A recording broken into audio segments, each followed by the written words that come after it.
சென்னையில் ஆட்டோ ஓட்டுநரை அடித்ததாக புகாருக்குள்ளான மக்கள் நீதி மய்ய நிர்வாகி ஸ்னேகா காவல் நிலைய ஜாமீனில் விடுவிக்கப்பட்டார். முதலில் கையை நீட்டி அடித்த மக்கள் நீதி மய்ய நிர்வாகி, அதாவது கமலஹாசனுடைய கட்சியை சார்ந்த மாநில பெண் நிர்வாகி ஸ்னேகா மோகன்ராஜ் அப்படின்றவங்க முதல்ல கையை நீட்டி அடித்த முதல் குற்றவாளி.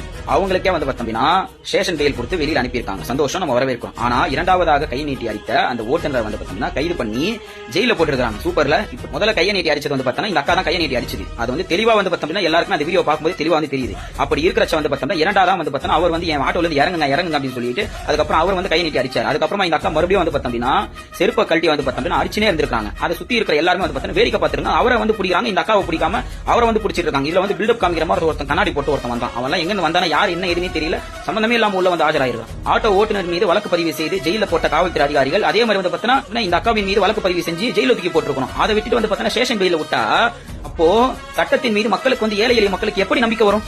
இது ஒரு துளியளவாவது யோசிச்சாங்களா காவல்துறை அதிகாரிகள்? அல்லது பார்த்தோம்னா அங்க இருக்கக்கூடிய சட்டத்துறை அதிகாரிகள் கொஞ்சமாச்சு யோசிச்சாங்களா? இதெல்லாம் இதே மாதிரி சம்பவம் பெங்களூர்ல நடக்குது. ஆட்டோ ஓட்டுநர் பார்த்தோம்னா செருப்பால அடிக்கிறாங்க ஒரு அக்கா. மறுநாள் பார்த்தோம்னா அந்த அக்காவும் அவங்களோட ஹஸ்பண்ட் ரெண்டு பேருமே சேர்ந்து பார்த்தோம்னா அந்த ஆட்டோ ஓட்டுநர் காலில் விழுந்து பார்த்தோம்னா மன்னிப்பு கேட்கறாங்க. அந்த வீடியோ எல்லாமே பார்த்திருப்பீங்க. கர்நாடகாவில் வேலை செய்யக்கூடிய ஒவ்வொரு அதிகாரிகளுமே சரி, ஒவ்வொரு ஆட்களுமே சரி சோத்துல உப்பு போட்டு சாப்பிடுறாங்க. ஆனா நம்முடைய தமிழ்நாட்டில் மட்டும்தான் பார்த்தோம்னா சோத்துல உப்பே போடாம பார்த்தோம்னா மானங்கெட்ட குழப்பம் நம்ம பழைக்கிறோம்.